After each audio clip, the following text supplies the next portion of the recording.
আর এবার বাংলাদেশের রাজপথে শেখ হাসিনার দল আওয়ামী লীগ আজ তারা পালন করবে শহীদ বুদ্ধিজীবী দিবস। সেই উপলক্ষে বাংলাদেশ জুড়ে কর্মসূচি ঘোষণা করেছে আওয়ামী লীগ। আগস্টে শেখ হাসিনা দেশ ছাড়ার পর বাংলাদেশে এটাই আওয়ামী লীগের সবথেকে বড় কর্মসূচি। ডিসেম্বর বাংলাদেশের বিজয়ের মাস। 16ই ডিসেম্বর বিজয় দিবস, তার আগে 14ই ডিসেম্বর শহীদ বুদ্ধিজীবী দিবস। সেই উপলক্ষে শনিবার দেশ জুড়ে নানা কর্মসূচি নিয়েছে আওয়ামী লীগ। শেখ হাসিনার দলের পক্ষ থেকে নেতাকর্মীদের দেশ জুড়ে শহীদ বুদ্ধিজীবী দিবস পালন করতে বলা হয়েছে। মিরপুর শহীদ বুদ্ধিজীবী স্মৃতিসৌধে শ্রদ্ধা নিবেদন, ধানমন্ডিতে বঙ্গবন্ধু ভবন প্রাঙ্গণে শেখ মুজিবুর রহমানের মূর্তিতে শ্রদ্ধা নিবেদন, রায়েরবাজার বধ্যভূমিতে শ্রদ্ধা নিবেদন, গোপালগঞ্জের টাঙ্গিপাড়ায় শেখ মুজিবুর রহমানের সমাধিতে শ্রদ্ধা নিবেদন। বাংলাদেশের বিভিন্ন জায়গায় শহীদ বুদ্ধিজীবী দিবস উপলক্ষে আলোচনা সভা। দলের সাংগঠনিক জেলা ও উপজেলা স্তরেও শহীদ বুদ্ধিজীবী দিবস পালনের কর্মসূচি নিয়েছে আওয়ামী লীগ নেতৃত্ব।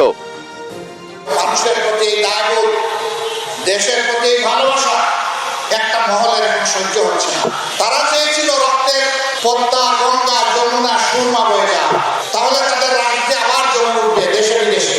এটা না হওয়ার কারণে এখন তারা অশান্তিতে আছে, এখন তৎপাচ্ছে। গত আগস্টে দেশ ছাড়েন শেখ হাসিনা, তারপর বাংলাদেশ জুড়ে এটাই আওয়ামী লীগের প্রথম কর্মসূচি। এই শহীদ বুদ্ধিজীবী দিবসের সঙ্গে জড়িয়ে রয়েছে মুক্তিযুদ্ধের ইতিহাস। 1971 সালের ডিসেম্বর, পূর্ব পাকিস্তান তখন যুদ্ধে গরম। মুক্তিযোদ্ধাদের পাশে দাঁড়ায় ভারতীয় সেনা। পরাজয় নিশ্চিত বুঝে বুদ্ধিজীবীদের টার্গেট করে পাক সেনা। শিক্ষাবিদ, গবেষক, চিকিৎসক, শিল্পী, সাংবাদিক, কবি ও সাহিত্যিককে হত্যা করা হয়। 1971 সালে 10 থেকে 14ই ডিসেম্বর এই কদিনে পূর্ব পাকিস্তানের একের পর এক বুদ্ধিজীবীকে হত্যা করে পাক সেনা। বিজয়ের দিন দুই আগে 14ই ডিসেম্বর সব থেকে বেশি বুদ্ধিজীবীকে হত্যা করা হয়।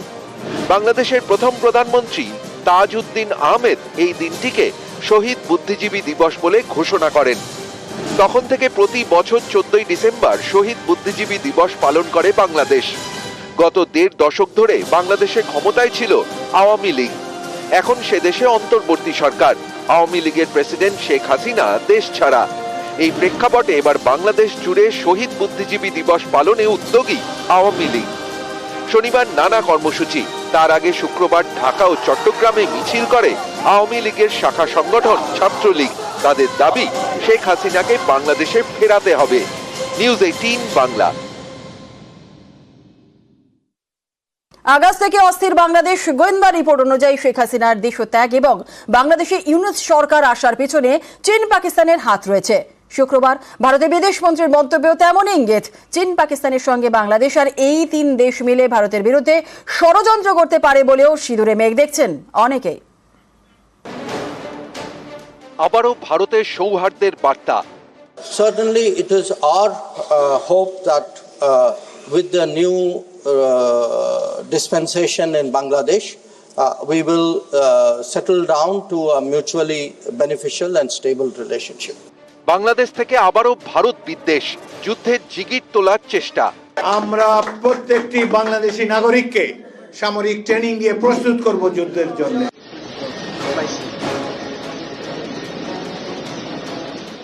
অগাস্টে দেশ ছাড়েন প্রধানমন্ত্রী শেখ হাসিনা। এখন ঢাকার মসনদে মোহাম্মদ ইউনূসের অন্তর্বর্তী সরকার। গোয়েন্দা রিপোর্ট অনুযায়ী আওয়ামী লীগ বিরোধী আন্দোলন থেকে শেখ হাসিনা দেশ ছাড়া এবং বাংলাদেশে নতুন সরকার আসার পিছনে রয়েছে চীন এবং পাকিস্তানের মদদ। শুক্রবার সংসদে বিদেশমন্ত্রীর মন্তব্যেও এমনই ইঙ্গিত।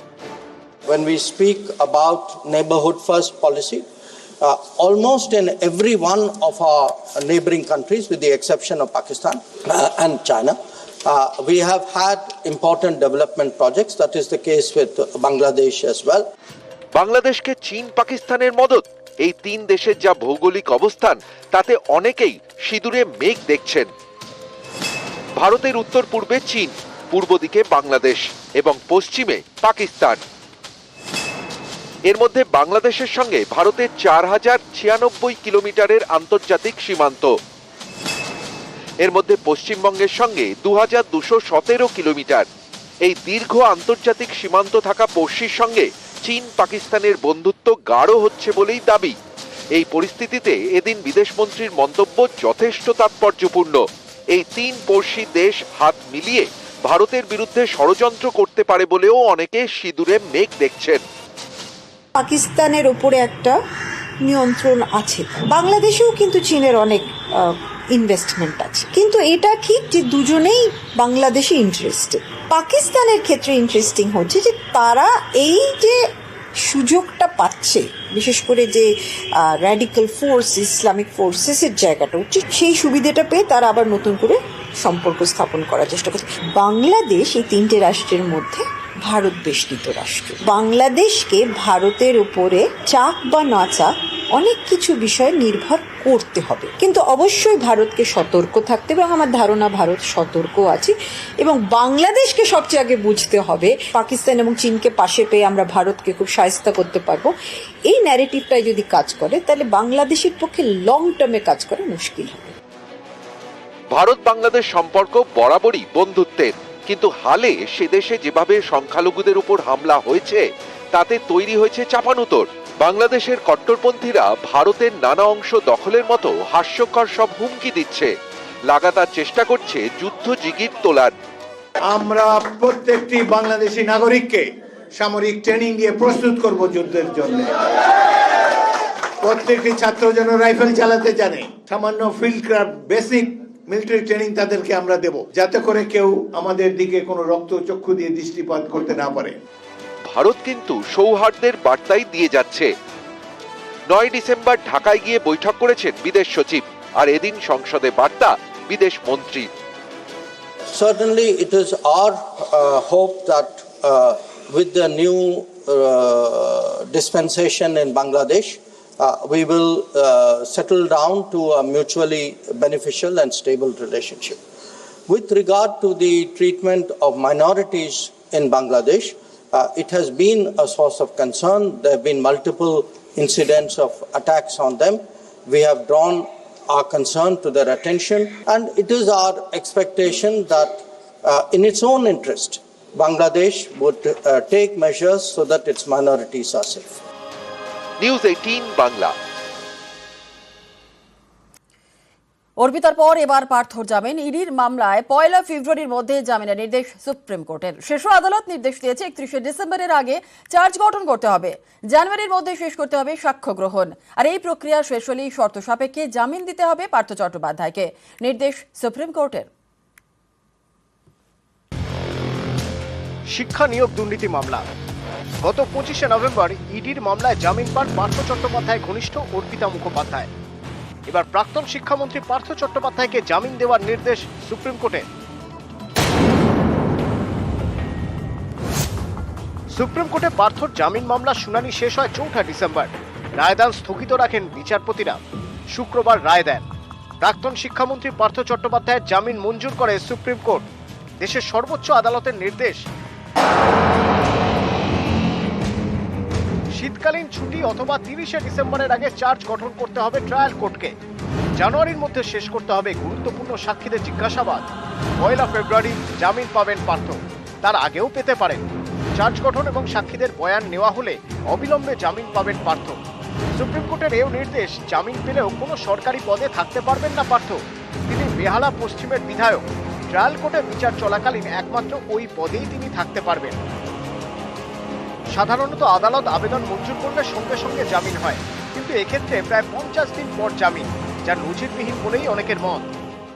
আইনের লড়াইয়ের জয় হলো। আমি মনে করছি যে একটা অত্যন্ত ব্যালেন্স স্ট্রাইক করা হয়েছে এই অনারেবল সুপ্রিম কোর্টের এই অর্ডারের মাধ্যমে। অবশ্যই নজিরবিহীন, কারণ এই 2 মাসের মধ্যে অনেক কিছু এনফোর্সমেন্ট ডিরেক্টরেটকে করতে বলা হয়েছে। এখানে প্রসিকিউশনকে শর্ত দেওয়া হলো, যদি এগুলো কমপ্লিট নাও করেন তাও কিন্তু উনি 1 তারিখে রিলিজ হবে।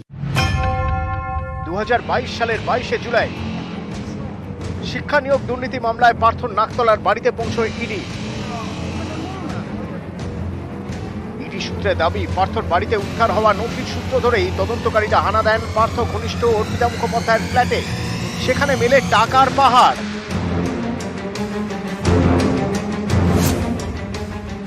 কোথা থেকে এলো এই টাকার পাহাড়?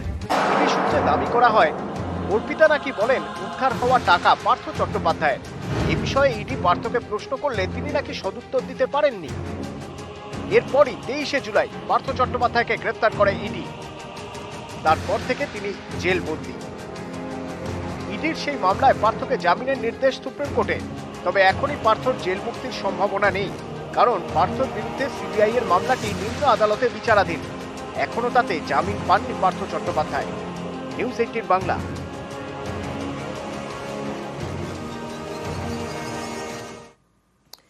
সুপ্রিম কোর্টের নির্দেশ নিয়ে তরজা তৃণমূল আর বিজেপিরও। এটা নিয়ে আমি কিছু বলবো না, আই এম ভেরি ডিসহার্টেড।